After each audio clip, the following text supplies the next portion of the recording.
Indonesia just told Washington to pump the brakes. The United States has proposed a standing military overflight agreement with Indonesia, giving it basically full access to its airspace. This wouldn't be a one-time request. This is a framework that's structured, it's pre-cleared for emergency operations, crisis response, and agreed exercises. Indonesia's foreign minister sent an urgent letter, a confidential letter to the defense minister before the Pentagon's meeting. And this message was direct: do not sign this. The deal was reportedly on the table to be signed that day, and it wasn't. So I think that tells you everything where this relationship actually stands. So to start with, let's look at what the United States is actually asking for. This is not just a one-time overflight access. Normally, you would go through the diplomatic clearance process, which, if anyone has dealt with that in the past, it can be quite cumbersome. So this wouldn't be an emergency exception. This is a blanket framework that allows U.S. military aircraft to operate over Indonesian territory for a variety of reasons. Indonesia's foreign minister said that the arrangement would allow Washington to maximize surveillance and reconnaissance using Indonesian territorial waters. It warned that the deal would give the impression that Jakarta was involving itself with the U.S. alliance. It said that this impression would place Indonesia as a potential target in a regional conflict. This is not a diplomatic boilerplate. The foreign minister is telling its own defense minister this deal could put a target on its country's back.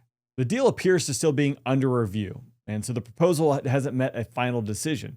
And undoubtedly, there are a lot of variables that go into this. The U.S. official said that privately that the silence is just a statement that does not mean the topic wasn't discussed behind closed doors. So I imagine there's some deal making that's going on. Indonesia's foreign minister also went on to say that U.S. military aircraft carried out surveillance operations in the South China Sea on 18 different occasions between January 2024 and April 2025. Which it characterized as violations of Indonesian territorial waters and airspace. They didn't have permission to do this. So Jakarta protested, and they sent a letter to Washington, which Washington never responded to, according to the Indonesians. So clearly, Indonesia is concerned about being placed between the United States and China, given the tension that exists in the region. Now, Indonesia appears to kind of take the middle ground, trying to be a neutral player between the two, not befriending more or less or aligning with either China or the United States in particular. However, if we look at what Indonesia flies from a military standpoint, we can see that there is a little interconnectivity and it's woven into the United States. So let's look at what the Indonesian military actually flies, because procurement is definitely part of the story here and a diplomatic bargaining tool when it comes to it. Now, Indonesia currently has 33 F-16s, 10 of which are A and B models, and 23 C and D models. So the C and D being a little bit newer. And to paint the picture, several of these were delivered as refurbished, off-the-shelf, excess defense stocks, more or less, back in 2017. The F-16 is definitely the backbone to the Indonesian Air Force. Now, they also have Russian fighters, 5 Su-27s and 11 Su-30 Mk2s. It's a flanker family. Those are also capable of long-range BVR, beyond visual range, engagements. Indonesia also has a mix of C-130 transport aircraft. They have B and H models, as well as 30 J models that are on the books, with the plan to buy 4 more. That definitely ties it deeply to the United States when it comes to logistic dependency, even though it is running in parallel with Russian combat airframes. And then to spice it up just a little bit more, they are operating 6 Chinese UAVs, at least from what we can tell. And they've been doing that since 2019. And I'd be remiss if I left the French out of this, but they do have the Rafale. They received their first 3 Rafales back in January of this year, and they have 42 jets on order. So not Russian, not American, not Chinese, but French. You know, we just like to keep it spicy here. Now, Jakarta also explored the F-15EX option with Washington, as they also explored potential J-10 purchases from China. And in 2022, the United States State Department actually approved a foreign military sales agreement to Jakarta for the F-15ID, which will be a spinoff of the F-15EX for Indonesia. The estimated value of that contract was $13.9 billion, and it sat on the table for quite a while, being approved by the United States. However, in February of this year, Indonesia said they are not going to pursue the F-15. It is too cost prohibitive.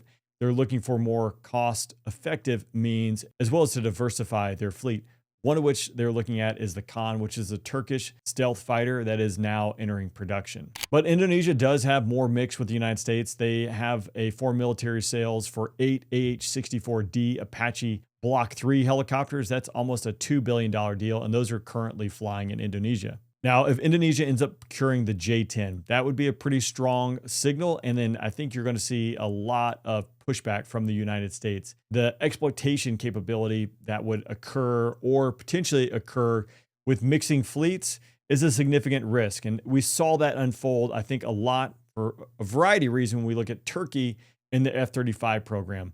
The final nail in that coffin was when they decided to buy Russian surface-to-air missile systems, more advanced systems like the S-400.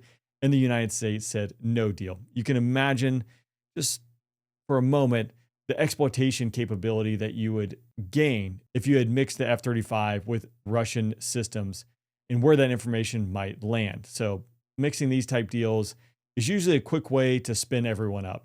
Now, there's definitely a political picture here that's playing out and then will continue to play out. Now, the Indonesian president, which I'm going to butcher his name, President Subanito, first visit to Beijing occurred in 2024. He attended a military parade with Xi Jinping just last year, and he was photographed alongside Vladimir Putin and Kim Jong Un.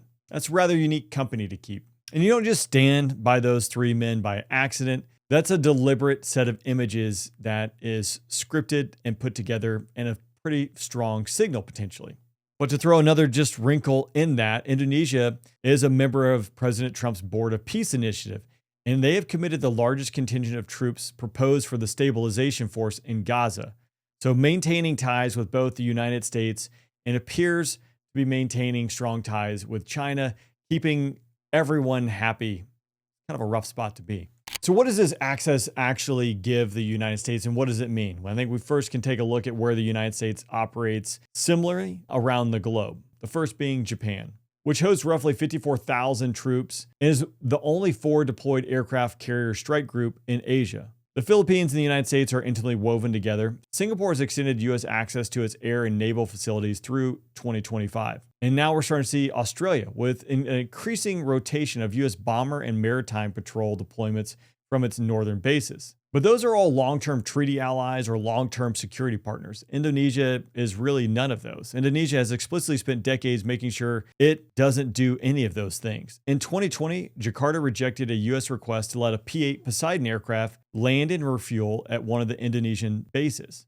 And it makes you look at this and say, all right, Indonesia is probably doing these type things to try and maintain some neutrality, sovereignty, and not to paint a picture on its back and give Beijing a reason to escalate things. It sits at a critical juncture. Indonesian airspace is between Australia and the South China Sea, between the Indian Ocean and the Strait of Malacca. The archipelago is a gap in that the U.S. needs access to this architecture. Washington knows it, Beijing knows it, and Jakarta knows it.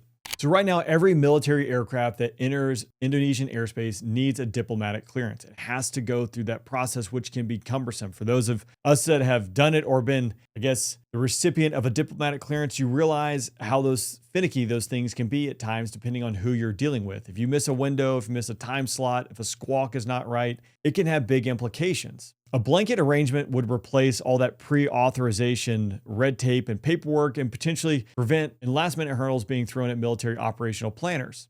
Now, when we get down to the operational level, sure, they're still talking to air traffic control, etc., and there might be a few wrinkles here and there, but more or less, it definitely signals a very strong partnership and removes a lot of the headache when it comes to conducting operations in and around Indonesia. So clearly, Indonesia's foreign minister is saying that this is too big of a box to allow because these missions need to be vetted through a pre-cleared framework, and they want to maintain control over this because Beijing clearly is watching each and every single one of these flights, just like we watch theirs.